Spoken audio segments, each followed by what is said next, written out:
C'est pas beau, mes amis, ça?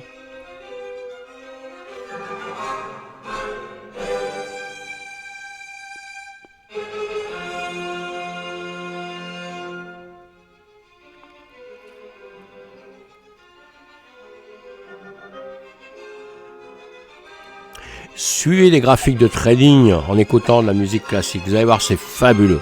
On peut même le faire avec d'autres musiques.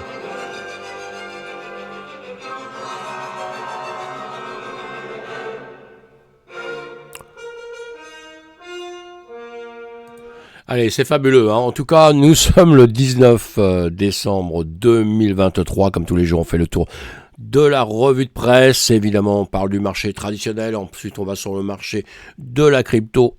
Vous voyez, pardon, excusez-moi. Toujours un peu malade, malheureusement, mais on essaye de faire face quand même à ce qu'on doit faire dans la vie, hein.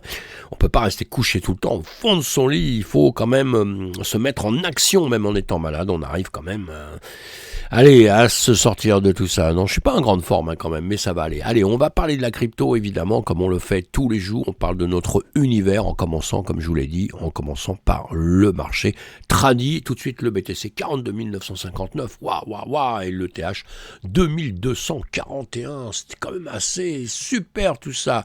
Dans les mauvaises news, guerre en Ukraine toujours. La guerre Israël contre le Hamas, toujours aussi là. On pense à tous les gens qui souffrent, évidemment, hein, et on a une tendre pensée pour tous ceux qui vont être en douleur toute leur vie, justement, hein, malheureusement. Calendrier économique, toujours des news. Allez, on arrive terre à terre, hein, dans notre écosystème, en réalité, qui, bon, par rapport à des gens qui souffrent, c'est vraiment que dalle, mais bon, c'est comme ça, la vie est comme ça, est faite comme ça, il faut faire face à tout ça. Donc, calendrier économique, il y aura des news plus ou moins importantes. Nous, on suit les USA comme toujours. Vendredi, on aura quelques news, le PCE, Core PCE. Donc, à suivre. Le marché peut bouger un peu. Quand on est trader, évidemment qu'on s'intéresse énormément à tout ça. Si on n'est pas trader, on s'en fout comme de l'an 2000. Mais bon, on va être sérieux. On va pas s'en foutre, on va suivre tout ça. Wall Street.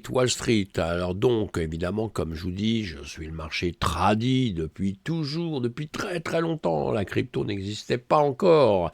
Et donc, on fait le point tous les matins avant de commencer sur la crypto. Les investisseurs scrutent attentivement les signaux de la réserve fédérale, aussi entre espoir et baisse des taux et attente des données économiques cruciales. Et oui, en ce moment, c'est comme ça. Les indices boursiers ont révélé des tendances mixtes aujourd'hui. Le S&P 500 a progressé de 21,37 points, tandis que le Nasdaq Composite a gagné 90,89 points. Le Dow Jones Industrial Average, quant à lui, est resté stable à 37 306 dollars, évidemment, 0,2. Tout ça, ça bouge, hein, beaucoup, hein. C'est un peu comme une montre, hein. Vous regardez la montre et on vous demande l'heure. Si on vous demande l'heure toutes les 3 minutes, ça a bougé, hein. Le trading, c'est un peu la même chose. Les prix, c'est à peu près la même chose, hein. Sauf que bon, il y a des petits retours en arrière dans la montre, malheureusement. Elle avance tout le temps, elle retourne pas en arrière. C'est la différence. Mais ce que je veux dire, c'est que ça bouge toujours, hein. Alors souvent, j'insiste pas un peu sur trop les montants, les prix que je donne ou quoi que ce soit. Pour une bonne raison, c'est que quand vous écoutez ma vidéo, c'est plus les mêmes tarifs, j'allais dire. C'est plus exactement au même niveau, hein. Donc, on voit l'ambiance générale. L'ambiance, ça va quand même durer pour quelques heures, hein, normalement, quelques jours parfois. Donc, voilà, on insiste surtout sur les ambiances, hein. Les services des communications et de l'énergie ont été parmi les plus performantes, avec une hausse de 0,8%, hein, donc voilà. Ces mouvements reflètent une atmosphère d'anticipation prudente face aux possible ajustement de la politique monétaire de la Fed. C'est ce qu'on attend, on attend. Les marchés financiers semblent intégrer une probabilité de 63,4% d'une baisse de 25 points de base du taux des fonds fédéraux en mars. Mais encore une fois, attention mes amis à tout ça. Moi je lis énormément de news, hein, sur justement la finance, hein, depuis très longtemps, hein. Je commençais par les journaux, maintenant on a tout en informatique, c'est extraordinaire, hein. Mais une chose dont je peux faire le bilan, c'est que ce qu'on lit maintenant, c'est pas spécialement valable dans 2-3 jours. Et ce qu'on lit maintenant, ça reflète pas toujours non plus le marché, malheureusement. Ce que disent tous les spécialistes, et moi je ne suis pas un spécialiste du tout là-dessus, hein, je suis juste quelqu'un qui s'y intéresse depuis très très très longtemps et qui finit par avoir ses idées un petit peu sur tous ces systèmes et qui en profite pour trader et de chercher à être gagnant dans le trading. Et le bilan de tout ça pour moi, comme d'ailleurs on peut le voir, 2021, beaucoup de news si vous lisez un peu. Tout le monde disait, l'année 2022, ça va être extraordinaire, c'est extraordinaire. Et on est arrivé début janvier 2022, attention, les marchés se sont cassés la gueule complètement, hein, tous les marchés, toutes tendances confondues. Les choses ont changé vraiment, voilà, à part toujours quelques petites exceptions, hein, mais notre crypto, elle s'est effondrée aussi, alors que tout le monde le voyait, in the moon, sans problème, et bien dépassant la lune, sans aucun problème. Et ce que je veux dire aujourd'hui, il faut faire attention parce que pareil, tout le monde revoit d'un seul coup une euphorie, d'un seul coup les marchés repartent à la hausse, tout le monde est content là. Alors là, c'est extraordinaire. Nous, dans le monde de la crypto, c'est les ETF, donc les ETF arrivent, donc automatiquement, ça ne peut être que fabuleux. En plus, on a le halving, donc nous, on a plein de choses pour que ça monte quand même, attention. Mais on va être prudent encore. On va pouvoir prendre des profits, on va pouvoir faire des choses comme ça, parce que ceux qui n'ont pas pris de profit 2021, quand ça a bien grimpé en 2022, ils ont perdu tout le bénéfice de 2021. Il ne faut jamais oublier. Hein. Bon, maintenant vous allez dire, oui, mais moi je fais du long terme, donc je vais attendre que ça remonte maintenant et plus tard, voilà, je serai milliardaire dans X temps. Pour moi, c'est pas la finance. Hein. Attention, ça marche pas comme ça. Et pensez aussi que tous ceux qui ont fait beaucoup d'argent dans la finance dans le passé, qui sont très connus, qu'on affiche partout, ce sont des gens qui achètent et qui vendent. Hein. Ce ne sont jamais des gens qui font du long terme en attendant 300 ans. Ça, c'est ce qu'on dit par la suite. Oui, si j'avais su, c'est comme pour le BTC, si j'avais su en 2008, évidemment, j'en aurais acheté à 15 centimes, je serais milliardaire aujourd'hui. Oui. Alors, dans toute la masse, il y a toujours des gens à qui c'est arrivé. Et effectivement, la vie est comme ça, mes amis. Et tant mieux pour eux, hein, attention. Hein. Mais ces gens, ils les ont pas prévus du tout. Maintenant, ils peuvent faire le kéké en disant « Ouais, moi je savais, j'ai gardé tout ». Non, il y en a, la preuve, il y en a beaucoup qui ont gardé, mais ils ont perdu leurs clés, carrément. Donc, ils peuvent même pas récupérer, j'en connais, quoi. Qui ont perdu leurs clés, ils peuvent même pas récupérer cet argent, tu vois. Tellement, hein, quand on a des lingots d'or et qu'on y tient, on fait attention. Hein, on va pas les mettre n'importe où sans savoir où on les a mis. Vous voyez ce que je veux dire, hein, c'est que si on a des lingots d'or et qu'on croit que c'est le prix de la ferraille, évidemment que là, c'est pas du tout la même chose. Allez, j'avance, je sais pas pourquoi je pars sur un délire pareil. Dès le matin, comme ça y est, je me sens chaud aujourd'hui. La journée va être chaude, si vous me suivez. Allez, stabiliser. On va parler du pétrole, tiens, allez, on va parler du pétrole, on va pas rester là-dessus.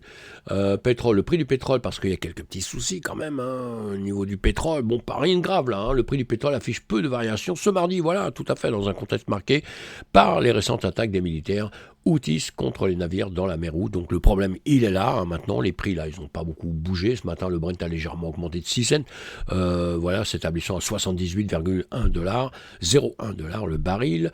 Par contre, le brut West Texan, le WTI, pour dire mieux, américain, a connu une baisse. Le contrat du premier mois expirant mardi a chuté de 18 cents, se fixant à 72,29 $. Voilà.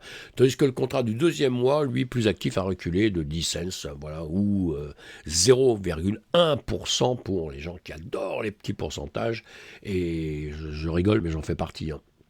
Donc, voilà pour ça, hein, canal de Suez, le canal de Suez, il y a des problèmes là-bas, hein, justement. Le canal de Suez qui relie la mer Rouge à la Méditerranée est un passage clé pour environ 15% du trafic maritime mondial, hein, offrant la route la plus courte entre l'Europe et l'Asie, justement. Cependant, les analyses de Goldman Sachs, vous connaissez, hein, Goldman Sachs, estime que cette perturbation n'aura pas d'impact majeur sur les prix du pétrole brut et du gaz naturel liquéfié, le GNL, car les navires peuvent être redirigés. Il prévoit qu'une réorientation prolongée des flux du pétrole brut augmenterait les prix de 3 à 4 $ du baril. Évidemment, comme ils ont la science infuse, on va voir par la suite s'ils ont raison, et on espère évidemment. En parallèle, les attaques maritimes ont poussé les États-Unis et leurs alliés à envisager la création d'un groupe de travail pour protéger les routes de la mer Rouge. Vous voyez quand même qu'il y a quand même une petite ambiance, une initiative à laquelle l'Iran, l'ennemi juré des États-Unis et d'Israël, a répondu par un avertissement. En Iran, le ministre du pétrole, Javad Ovji,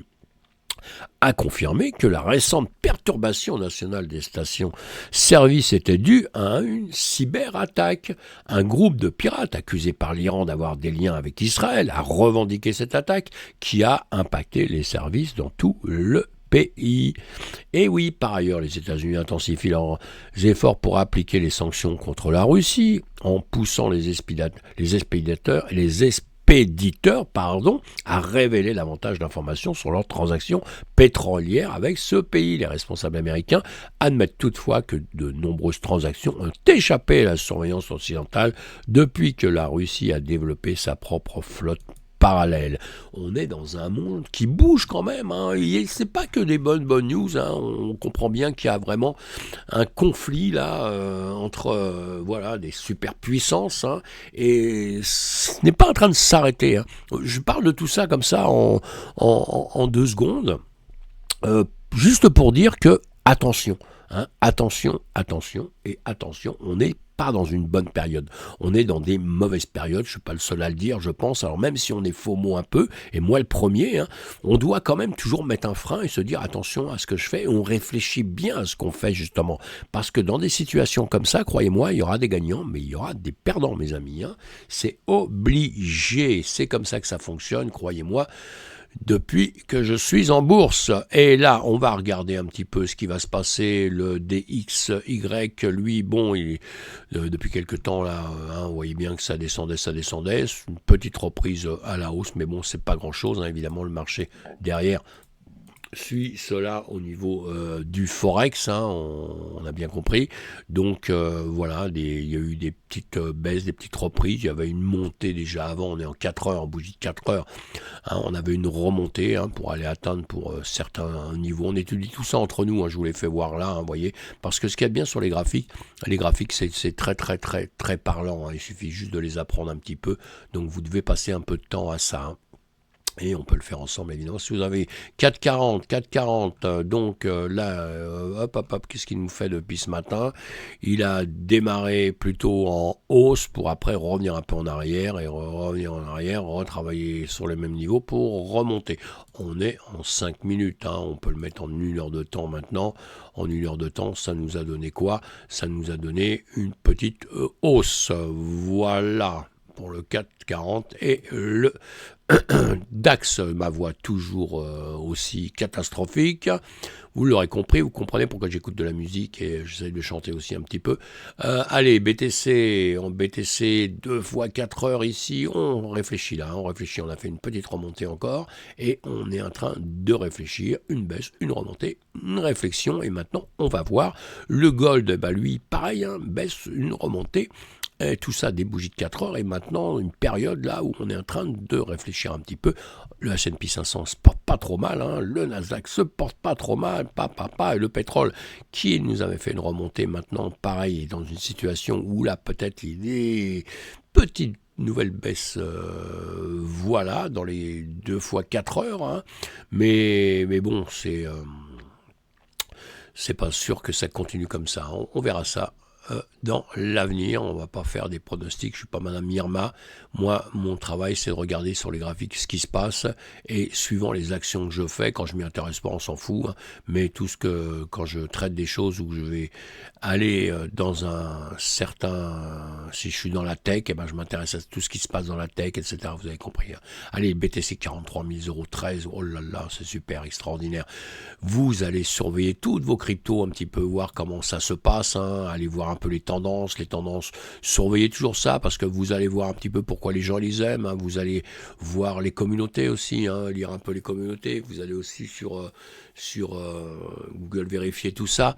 La carte termine des coins crypto ce matin, plutôt du vert, du rouge quand même, vous voyez, on a quand même un peu mitigé, un petit peu, mais beaucoup de vert, dès que le BTC remonte, tout remonte, nous sommes bien d'accord. Et on va parler justement, on va commencer par la SEC, évidemment, on quitte le marché tradi pour rester quand même dans le marché tradi, mais là, marché tradi qui parle vraiment de nous autres. Pourquoi maintenant on n'est pas si éloigné de la finance traditionnelle, puisqu'on arrive dedans avec les ETF et tout, on travaille, on va bosser comme le marché tradi, quoi. On croyait qu'au début, on s'est dit, tiens, blockchain, bitcoin, finance décentralisée, un monde qui n'est pas du tout comme le monde monde centralisé, c'est-à-dire sans contrôle, sans etc.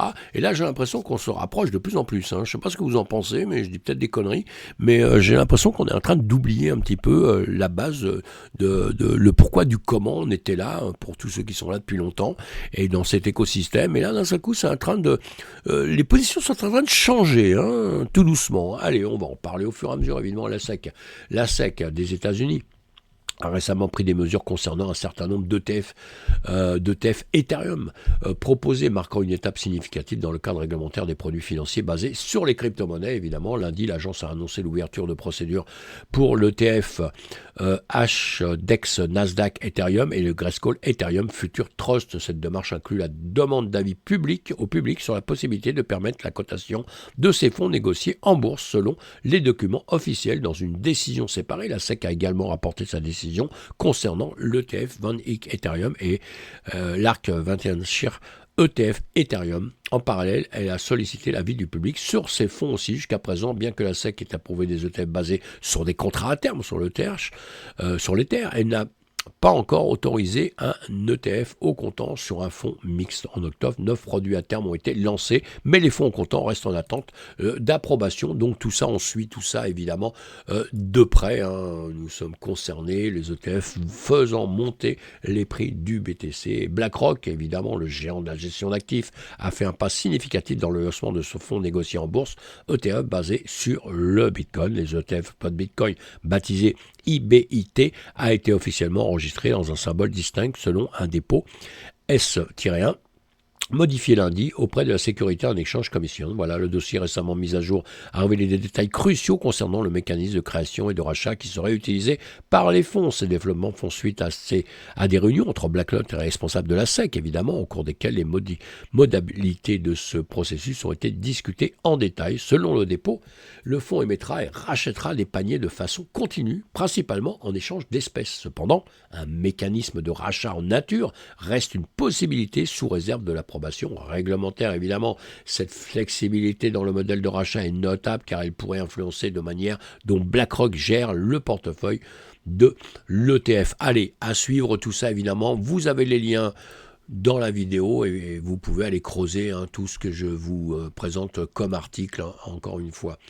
Et donc, Astar, on va parler de cette société. C'est une plateforme de contrats intelligents et une parachaîne de Polkadot se contente désormais davantage sur le marché coréen suite à sa cotation sur Upbit. Le PDG d'Astar Network a souligné l'intérêt croissant pour les initiatives Web3 de l'entreprise, notamment de la part du bureau du Premier ministre japonais, signalant un fort soutien du Japon pour le secteur des Web3 et des startups. Évidemment, le Web3... le Japon est très intéressé par justement le Web3, se positionne de plus en plus avec différentes sociétés et ils veulent prendre le pas sur les États-Unis où ça devient compliqué un petit peu là-bas. Évidemment, un juge fédéral approuve le règlement entre CFTC et Binance. Et oui, en vertu du règlement, l'ancien PDG de Chancellor Sao devra payer 150 millions de dollars, dont un tiers dans les 30 prochains jours, selon l'ordonnance signée le 14 décembre par le juge. Voilà, du tribunal du district américain du district nord de l'Illinois à suivre. Si vous suivez Binance, allez suivre ces informations évidemment. Coinbase affirme que l'industrie de la crypto a levé 78 millions de dollars pour soutenir les candidats politiques en 2024. Bon, ça c'est pareil, news, on voit bien pourquoi ils soutiennent les candidats politiques. On a bien compris que leur intérêt est que c'est un candidat pro-crypto-monnaie qui arrive au pouvoir. Évidemment, on demande que ça. Si malheureusement aux États-Unis, un président sera anti-crypto, ça va être chaud. C'est déjà hyper chaud, alors vous imaginez un petit peu la suite. Et Solana, alors si vous cherchez sur Google, justement, recherche de Google, toujours important les recherches de Google parce que il y a beaucoup de monde dessus. Et quand un mot est recherché, c'est qu'il y a un intérêt du public. Donc ça, c'est intéressant de voir que, évidemment, 250% au cours des derniers mois d'augmentation dans les recherches. Vous voyez, c'est incroyable. Et on a vu, justement, Solana grimper. Alors, encore une fois, quand vous rentrez, vous êtes tout neuf dans l'écosystème, c'est des choses qu'on doit comprendre tout doucement. Attention à ce qui monte d'un seul coup. on va étudier le pourquoi du comment. Alors attention, Solana, pour moi, je le dis depuis toujours, hein, tous les gens qui me connaissent le savent, je dis c'est solide. Beaucoup d'inconvénients, piratage, etc., beaucoup d'imperfections, mais quand même blockchain solide qui est là, qui est en train de faire son nid tout doucement, et il le prouve encore en ce moment, et ce que je dis là, je le disais au plus bas quand il était en train de s'effondrer, quand tout le monde disait qu'il allait partir, disparaître, hein. Donc je soutiens Solana, évidemment. Mais il faut faire attention, hein, parce que vous voyez, tout le monde est FOMO. Ça veut dire que quand quelque chose grimpe, monte, refait un peu d'argent, eh bien souvent les gens ne vont pas chercher le pourquoi, savoir le pourquoi du comment, et simplement parce qu'il y a beaucoup de recherches, beaucoup de gens qui arrivent dessus, eh bien beaucoup de gens investissent. Mais attention, parce que ça, ce sont aussi des méthodes pour qui font perdre aussi beaucoup de gens, hein, parce que parfois le produit est très solide, mais ça se fait de la même manière sur des produits qui ne sont pas spécialement solides, ou simplement le public investit dedans. Pourquoi ? Pour des news, certaines news en disant voilà, vous allez être milliardaire, vous allez si vous faites ci, ça, et on voit les choses monter, et on l'a vu pour beaucoup de choses déjà dans l'écosystème. Donc on reste prudent, hein. Moi, ce que je conseille toujours, c'est de suivre tout ça, et c'est d'approfondir les choses et de comprendre ce qu'on fait. Et ça, c'est très important. Le Royaume-Uni, toujours du mal à parler, hein, je suis désolé.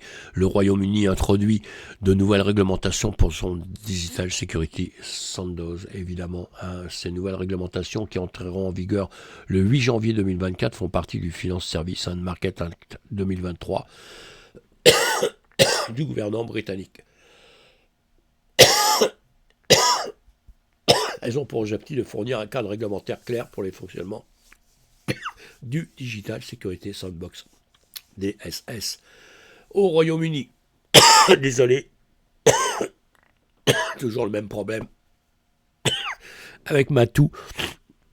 Donc vous allez lire un petit peu, vous renseigner un peu plus là-dessus. Je vais être forcé d'arrêter bientôt ma vidéo parce que vraiment, ça me pose un gros problème. Revolut suspendra ses activités commerciales pour les clients professionnels britanniques. Voilà. Alors, ce qui se passe pour les clients britanniques, c'est toujours pareil, hein, les mesures de sécurité, réglementation, etc., etc. Donc, beaucoup de tracas pour les sociétés qui travaillent là-bas avec des conformités, hein. Donc il faut qu'ils se mettent tous aux conformités. Sincèrement, c'est ce qui se passe aujourd'hui avec, là on parle de cette entreprise-là, mais il y en a d'autres, hein, croyez-moi, il y en a d'autres aussi qui ne peuvent plus agir comme il le désire, hein. J'avais fait une analyse là-dessus. La décision de Revolut de suspendre l'achat de crypto-monnaies pour ses clients professionnels au Royaume-Uni reflète la tendance croissante des entreprises de technologie financière de se conformer aux réglementations plus strictes établies par les autorités et régulations comme la FCA. Cette mesure souligne l'importante croissance de la protection des investisseurs et de la régulation des marchés cryptographiques. Elle indique également un effort d'équilibrage entre innovation et conformité réglementaire au sein de l'industrie financière numérique. Et la réaction des acteurs comme Revolut et PayPal à ces réglementations pourrait façonner l'avenir de l'accessibilité de la gestion des crypto-monnaies pour les entreprises et les consommateurs au Royaume-Uni. Donc pareil, à suivre. C'est intéressant de ce qui se passe dans différents pays, hein, puisque la crypto-monnaie c'est mondial, hein, et tout le monde prend un peu exemple sur tout le monde évidemment, hein, et tout le monde a peur d'avoir des problèmes avec ses clients, avec sa population justement, qui va investir dans des endroits où ils ne seront pas protégés, hein. Ça sert à ça, les réglementations. Alors après, on peut être pour ou contre, hein.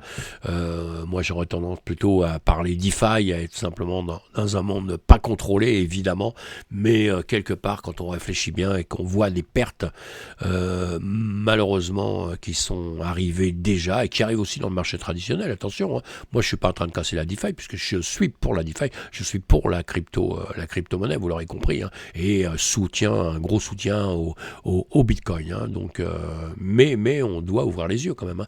La société Metaverse Improbable vend une unité de jeu pour 100 millions de dollars, hein. Oui, cette société qui s'appelle Improbable, c'est vraiment improbable aussi, les 100 millions de dollars, avec 360 employés répartis dans 34 pays. MPG a servi des clients de renom tels que Activision Blizzard, Bethesda et Epic. Cette vente s'inscrit dans la stratégie d'Improbable de se défaire des activités non essentielles pour se concentrer pleinement sur le développement de ses projets métaverses. En juin, Improbable a lancé M2 Network et MML Stack, des plateformes informatiques distribuées pour soutenir un écosystème métaverse interopérable. La société a également créé The Metaverse Society, un groupe de réflexion axé sur l'impact société et économique du métaverse. Pour 2024, Improbable envisage une croissance significative du métaverse avec une convergence des technologies de jeux VR et XR et WB3, évidemment le Web3, et anticipe une consolidation dans les secteurs de jeux du Web3. Voilà des sociétés qu'il faut suivre. Quand je vous les mets simplement, c'est que si vous ne connaissez pas ces noms, ces sociétés-là, ce sont des sociétés à suivre évidemment, puisque vous êtes dans un monde de la finance, et dans un monde de la finance, si un jour vous devez mettre un pied quelque part, il faut avoir les bases, et tout ça, ça s'apprend tout doucement, mes amis. Voilà pour aujourd'hui. Je vais arrêter parce que vous avez compris que j'ai du mal à parler. Je risque de faire un break pendant quelques jours justement encore, à cause justement de cette voix qui m'est vraiment pénible. Donc je vais stopper un peu pour reprendre avec grande vigueur dans quelques temps, mes amis, où je serai en grande forme. Bye bye.